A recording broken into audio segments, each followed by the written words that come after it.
On this episode of Grieving Out Loud, we're having a critical one-on-one conversation with a key member of President Trump's administration, someone directly involved in shaping the national response to the addiction and mental health crisis. With more than 48 million Americans battling substance use disorder, the administration is proposing a $56 million cut to a federal grant for naloxone, the life-saving medication that can reverse opioid overdoses. And that's not all. The Big Beautiful Bill, as it's been called, includes Medicaid cuts that could seriously impact addiction prevention and treatment. And at the same time, there's a major shakeup underway for several federal programs that fund and support substance use disorder treatment. The whole idea from Secretary Kennedy is how do you take the services that provide and streamline them easier to get to the people in need? And that's what we're trying to do with the reorganization. On this episode, we sit down with Art Kleinschmidt, the head of the Substance Abuse and Mental Health Services Administration, and he's not shying away from the tough questions. Well, I guess I wondered with all of the proposed cut, and I am concerned, I think as most people are working in the addiction field, about what that means for treatment and prevention.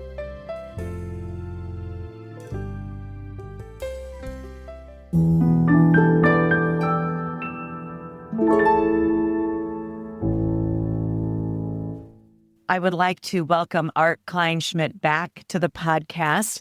We last spoke in 2022. Thank you so much, Art, for joining me today. Thank you for having. When we talked last, it was after you had served under President Trump's first term, and you had served starting in SAMHSA and then with ONDCP. And now you're back. You're back in Washington, or maybe you never left Washington, D.C., but you're back in the federal government. So with a new role, can you tell me a little bit about what that role is? Well, presently, I'm the head of SAMHSA, the Substance Abuse Mental Health Services Administration. So I'm the organization agency's leader. The last time I served, I started off as a senior advisor for substance abuse to the assistant secretary. Then I worked on Domestic Policy Council, which is actually the White House's policy shop, working on mental health and drug addiction issues for the White House, and then I was deputy director at ONDCP. So this time I returned, instead of as a senior advisor, I'm actually the head of the organization. Right, that's a really big job, but there's also so much going on in Washington, D.C. right now with restructuring of the federal government. And SAMHSA is one of those organizations, I guess, that is on the chopping block, right, where it would merge with the CDC and become AHA. The Administration for Healthy America, it's actually a number of different sort of agencies that are sort of being melded into one comprehensive sort of agency to try to streamline services. So we have some of the CDC coming over, the NIH, in addition to HRSA, SAMHSA, and the OASH, the Office of the Assistant Secretary for Health. So what does that mean for your position then? Will SAMHSA still exist? SAMHSA will exist. It will exist as, in all the functionality that it did before. Sort of the only difference is we're actually sort of streamlining our services to avoid additional bureaucracy. So the whole idea from Secretary Kennedy is how do you take the services that the government could provide and streamline them easier to get to the people in need. And that's what we're trying to do with the reorganization. That's the whole sort of idea behind the organization is how do you make the government sort of address the needs of the American people? Well, we know that, and we have talked in the past in our last podcast about the importance of treatment. And you've dedicated your life to helping people suffering from substance use disorder with treatment. We talked last time about effective ways to treat people and ineffective ways to treat people, about people, being held accountable for their actions, but also understanding substance use disorder as a disease of the brain. And I know there's something like $30 billion proposed in cuts to health and human services. And that includes cuts to treatment and prevention efforts. I've been really talking to our congressman about that, prevention efforts, and hopefully preserving some of those, because that's one of the main things that we do, although we also help people with treatment. But can you talk to me a little bit about your vision for treatment and how that works coming down from the federal government? Well, I'm in line with Secretary Kennedy and President Trump as far as like the need for treatment. And I believe President Trump was one of the best presidents working on the addiction crisis back when he started in his first term. We'll carry on that mission going forward. Well, I'm a big believer in prevention, and I have the statistics and my team work it out. And I want to say it's about $14 in prevention. You could save like for every dollar for the wasting treatment, prevention is like a huge cost savings. In other words, prevention is cheaper than actually paying for treatment, right? And the ratio is about 14-1. So I'm a big believer in prevention, and so is Secretary Kennedy. Because he's talking a lot with the Maha movement about prevention, avoiding chronic illnesses, which addiction, as you know, is one of those. So the more we can sort of bolster prevention, the more we can actually sort of save lives, avoid a lot of sort of consequences, a lot of sort of unnecessary tragedy. So you're kind of preventing tragedy from happening as opposed to waiting treatment if usually somebody's in a crisis mode before they go into treatment. So you want to avoid the crisis mode. And as far as like the budgeting, the only thing we sort of removed from treatment was a lot of the duplicative programs that actually weren't sort of serving the American people the best that everyone. We believe that we can kind of do that now. Some of the savings already created sort of a new block grant form, as opposed to having like duplicative services of mental health and addiction. Because in real life, people don't really show up with one or another. There's a huge overlap, as you know, in co-occurring disorders. Right. Mental health and addiction certainly go hand in hand. And I know all of your years out in the field helping patients, you saw that firsthand. Right. And I worked in long-term treatment and everything else. So people don't generally just show up, everything's good, I just happen to be addicted to this particular substance. Usually it's a lot more complicated than that. The more you can actually treat the whole person, the more effective care will be. What is your vision then moving forward when it comes, and I want to get back to prevention because that is certainly my passion and our passion and Emily's hope. But when it comes to treatment, we know we have some 49 million Americans. That's, the statistic we always hear, suffering from substance use disorder. So obviously we have to help them and treat them, right? So with all of your clinical years of experience and now your second term in the federal government, what is your vision for treatment? How is it going to work under this administration? Well, the vision here, and I'm working with the White House too, we have working on an executive order to actually address the homelessness with people with serious mental illness or addiction and moving people from suffering in the streets or in the plight and moving them from point A into point B into treatment. At the same time, instead of just using it as a revolving door, treatment and back on the streets, we're working hard to kind of what I call the back door. So how do you kind of close the back door for individuals? So we're looking to whether to wraparound services or recovery housing. So I'm very interested or passionate about not just treating the actual sort of disease when they're in a crisis mode, but how do you stabilize the person and me and get them the help they need on a step-down basis so they can get back into life and living the life that they're capable of doing. So what I've been looking at is, and I'm going to go to New Orleans, from my hometown, but Baton Rouge as well. And when I was at Kennington, and we talked about Pierce before, but certain sort of crisis intervention type of teams to actually address people, get them into sort of treatment, and then started working also not just on treatment, but what I call the backdoor, vocational, getting people back into life a little bit more. When we first spoke back in 2022, you talked about peer support specialists and how important it is for people who have suffered and are able to find recovery to be able to work, but to be in the workforce, which can be such a tough thing for people, especially if they have criminal records. And we use peer support specialists in our post-overdose response team, where we respond to people who've overdosed and survived, trying to get them the help they need. So I think that is such a marvelous thing, I think, that we can do in this country, and also creates workforce development. it creates a lot of workforce development. And, you want to know somebody who's going to be an expert in the disease, ask one of the peers to sort of been there and worked through.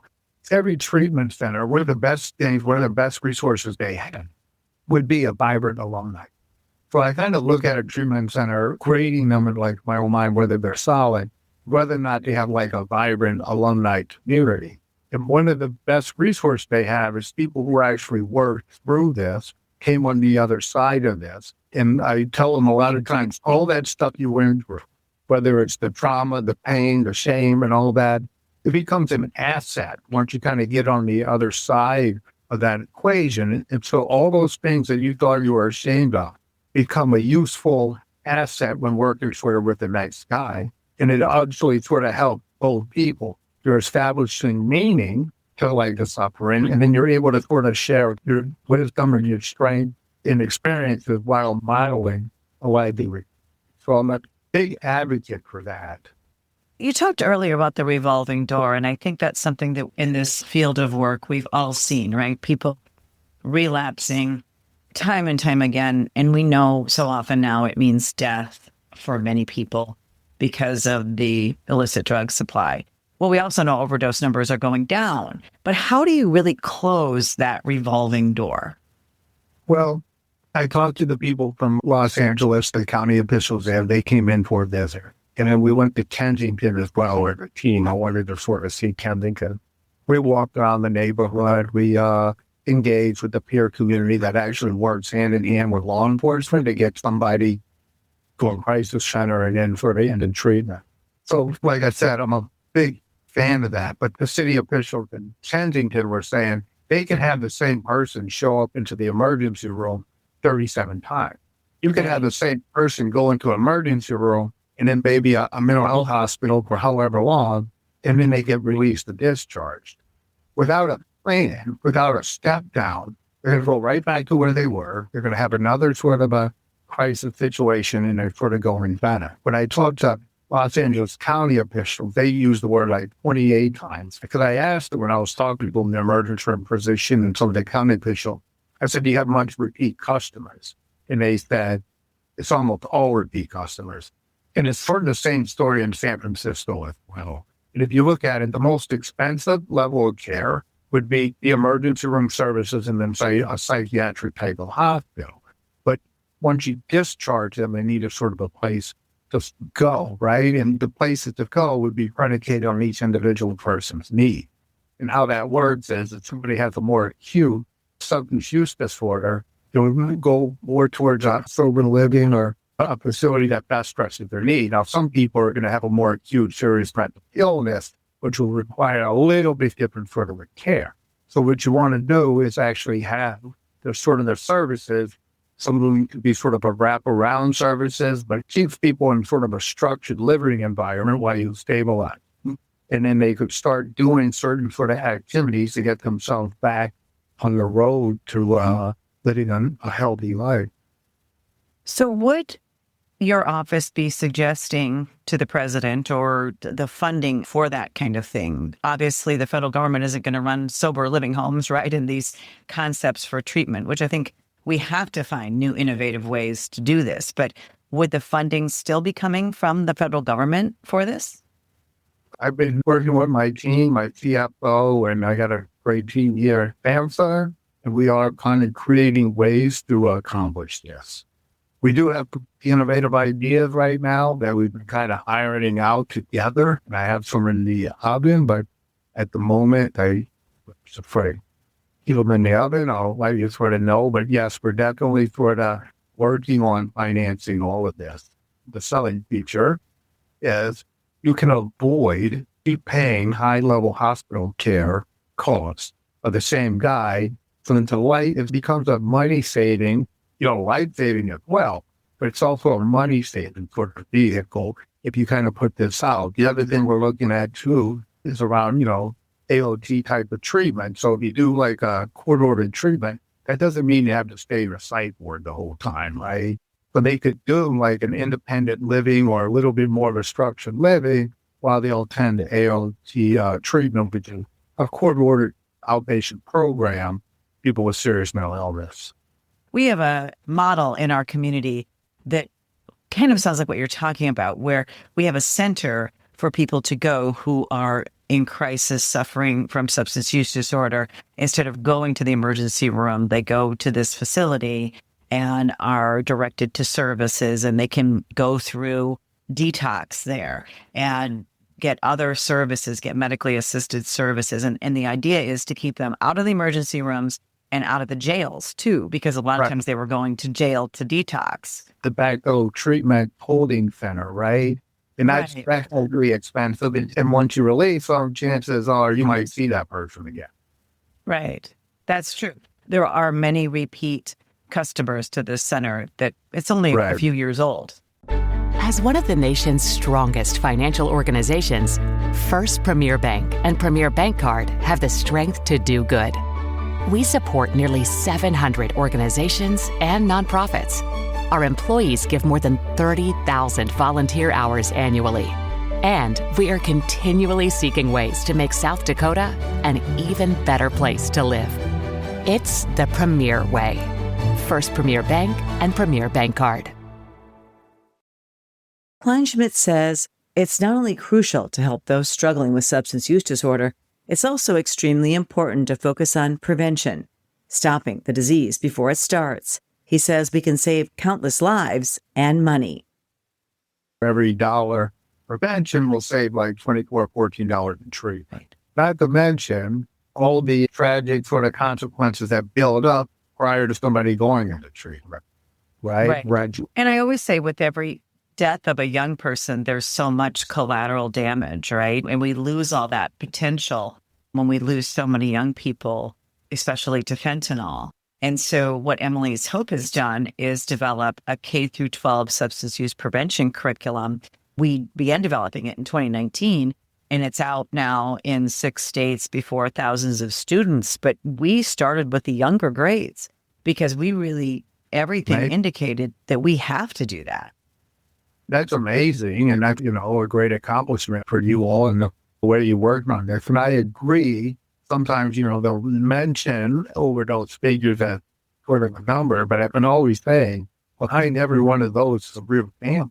So, addiction actually doesn't just affect the individual, but the whole family suffers. You can't put a dollar amount on this. So every talented young person, we don't get the benefit of what they could sort of create with their own abilities and resources and everything else. So there's a huge opportunity cost that we'll never fully understand.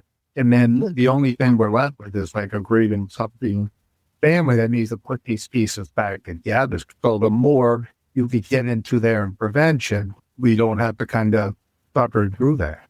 Yeah. What are the barriers that we have found is that it's all up to each school district, right? Where I wish I could just push out this curriculum to everybody and everybody would have it and all kids would get it. But there are bureaucratic processes that we have to go through, right? That sometimes take years.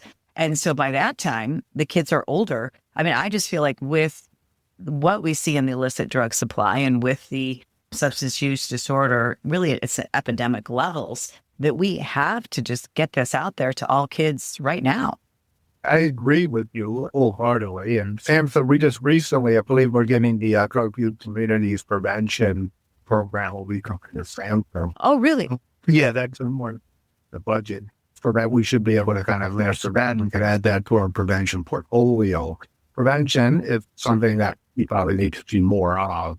As far as schools, fortunately, there's a lot of bureaucracy around all. And then for each school, you have no idea all the time of like what they'll agree to, what they don't like, or what they're not. So it's amazing the work that's done. But yeah, you'll probably have to continue to kind of knock down some barriers or some burdens there to get this done. We also have a Drug-Free Communities Coalition, and we're doing a lot of work with young people in middle and high school, with different initiatives and clubs and parent caregiver workshops. And so we've been really interested in what's going to happen with Drug-Free Communities, which has been around since like 1997. And all the data on prevention often comes from that, right? Because it's been so effective. But I know that there's some shifting going on there within the federal government of who would be overseeing that. Maybe not ONDCP and the CDC anymore. Unless something happened, but it's currently budgeted to be under SAM's purview. And is that appropriate, do you think? I do, as far as we already have one of our big portfolios, we have a prevention block grant. So to actually put in a little bit more of a granular level to kind of target that, I believe it seemed appropriate to me. I mean, we could probably have differences of opinion there, but it seems like a pretty natural there. So over the next 3.5 years, what changes do you think we can expect to see when it comes to prevention, treatment, mental health, and addiction through the federal government? Well, when I talk to the IRS, the Internal Office Secretary, so I'm talking with them, what I would like to see and what we're working on is how do you target some of these hard-hit areas to start kind of addressing their suffering and their need to appropriately. So that's really sort of what we're working at. Like I said, so if you have people suffering, say, in the street or in the home, you can always find for treatment center down the street, but you have to be able to create sort of a network of where crisis or peers working in conjunction. How do you kind of get somebody from the point A of that particular play into treatment and for the closing? So that's what we're looking at, and looking at targeting the hard areas. And for so long, they've been hard to get to. But that's kind of when my idea, my vision kind of coming in the door. And that's why we went to see the Kensington area, and we're going to go see a couple of other sort of hard hit areas. I was in St. Paul just earlier this week, and we saw a guy, decking himself with some sort of drug right there on the street. So how do you get those people hit those areas? Kleinschmidt found recovery in St. Paul, Minnesota. When he joined us as a guest for the first time on Grieving Out Loud, he opened up about his personal journey, from battling substance use disorder to becoming a licensed clinician and eventually serving as deputy director of the White House Office of National Drug Control Policy, known as the Deputy Drug Czar, during President Trump's first term. Kleinschmidt says his struggle began early. He started drinking in middle school. I ended up failing 8th grade and I wasn't able to graduate. I don't know if I passed any classes. They made me go to summer school. And then I was able to after summer school, get into 9th grade. Then I went to a pretty strict Catholic school. That's when I started smoking weed, and I had a teacher that wouldn't let me into the classroom anymore. So I had a couple off periods, and then I'll be running around. I would leave campus and then run around New Orleans a little bit. I would steal candy and go sell it, and then, use the money to buy weed, stuff like that. Do you remember what it was or why you did it? Or was it just something that you did? I think I was sort of rebellious in nature. At first, I liked it. It kind of gave me excitement, but then it overtook me. Now I realize, that I had shame and stuff like that. Kleinschmidt not only struggled with alcohol and marijuana, he eventually started abusing other drugs. Thankfully, he was able to find recovery at age 36. By the time I got 36, I had done probably all the drugs that there were at the time that they were around. And the only thing I didn't know was what maybe I could be capable of if I didn't sort of handicap myself for drugs and alcohol. So I did have a willingness to give recovery a shot. It was actually hard for me, and I didn't think that I would actually stay sober. And I did some things that actually sort of helped me because I was pretty aimless in my early part of recovery. I would get fired from jobs. I got fired from I don't know how many different jobs just because I brought all my bad work habits with me. I just wasn't getting high anymore. Even though you weren't using, you were still acting as if. Right. I was 2 years sort of wandering the wilderness. I was in one sober house, got booted out of there. Then I had to live in a flea bag crack motel for about 2 weeks. For some reason, I stayed sober, even though it was a pretty bad environment. Shocked you would actually be able to resist. Right. And then I was lucky enough to get myself into an Oxford house. I got sober up in St. Paul, Minnesota, where they have a strong recovery. They do work very strong. So if you're going to ask me, the number one thing was with me, it was almost like having the other people sort of around. Connection, they always say, is the solution to addiction. It's a huge solution. If you'd like to hear more from our first conversation with Kleinschmidt, just head over to the show notes. We've included the link there.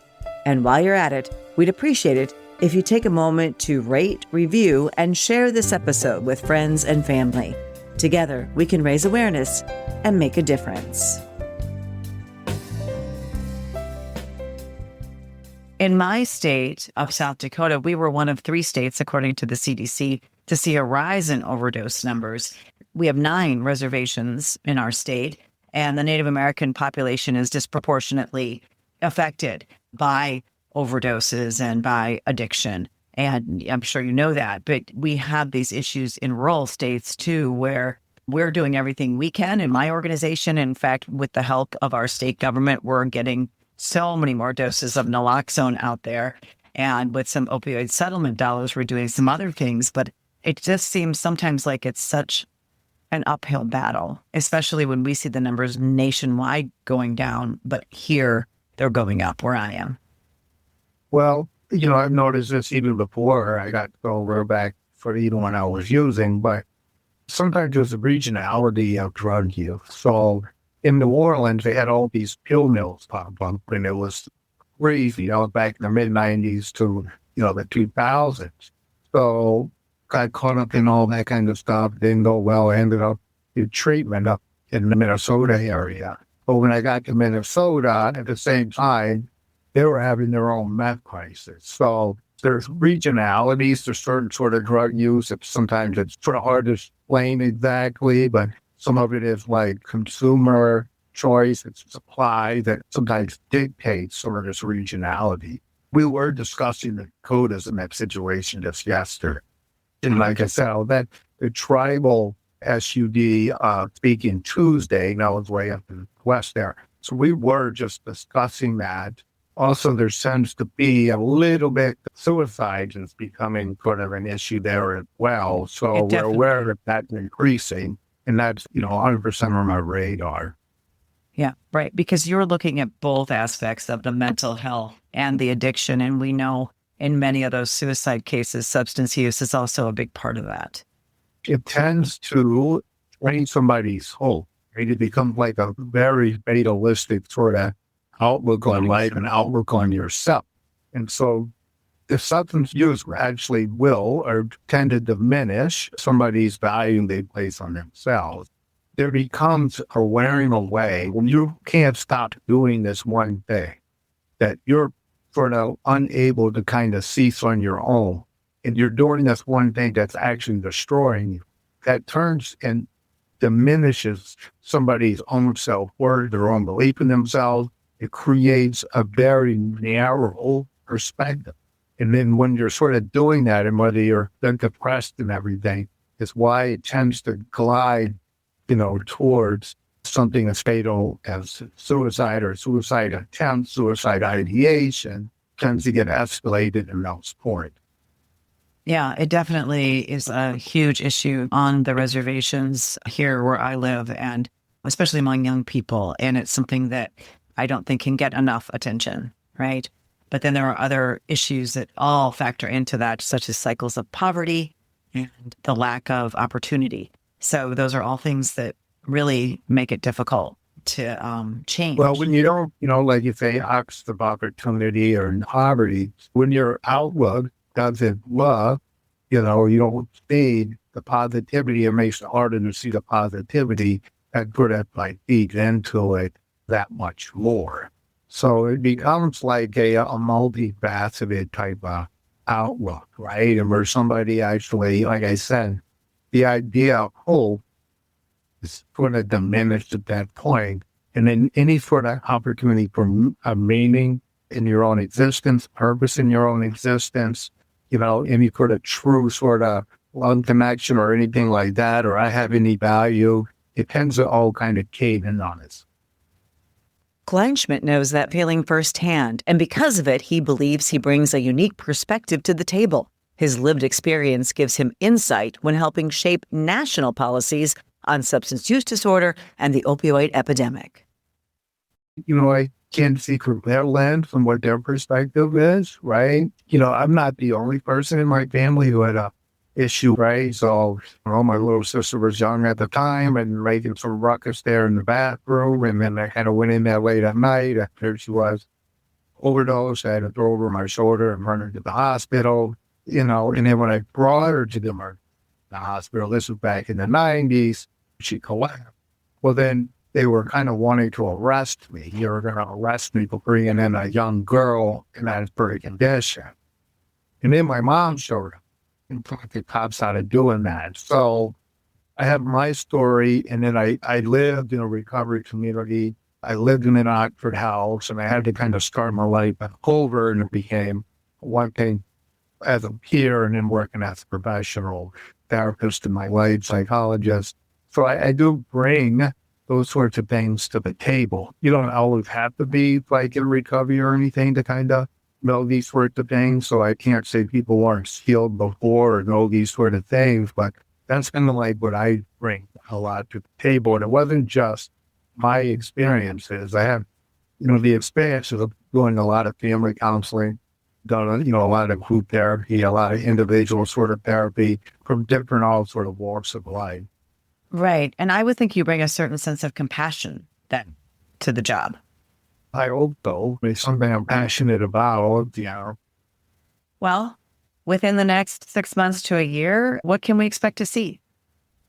Well, I want to see, like I said, some of these targeted areas to start getting targeted with treatment. And like I said, we have some ideas in the oven we're working on. I want to see put an executive order about getting people off the streets and more into treatment and more like into like that step down. So that's actually what I want to see that I'm working on.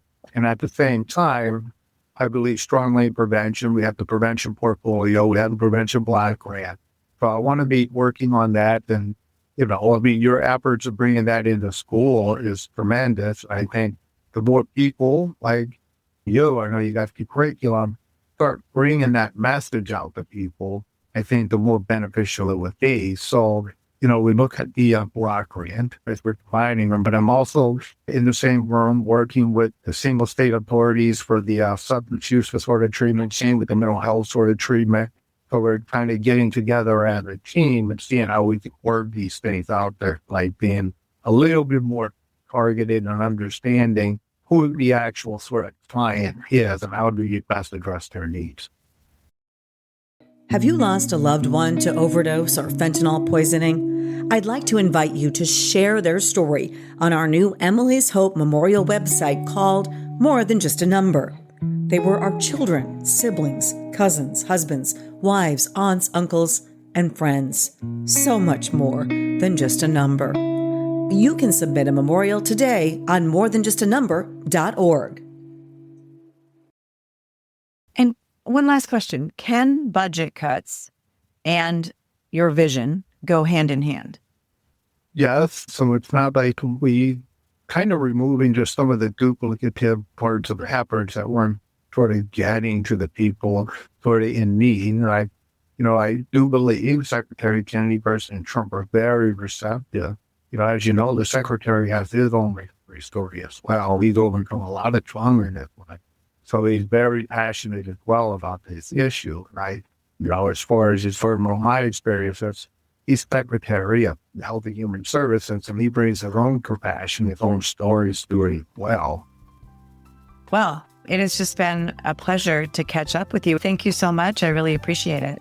Well, thanks for taking time with me, and we'll stay in touch and see how we can work together. Yeah, thank you so much. And thank you for talking about this, because all we hear about is cuts. So it's nice to hear about your vision and what you think will be effective.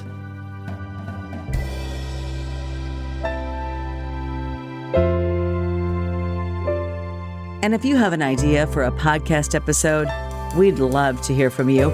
You can find my contact information in the show notes of this podcast. Join us again next week for another new episode of Grieving Out Loud. Until then, wishing you faith, hope, and courage. This podcast is produced by Casey Wanenberg King and Marley Miller.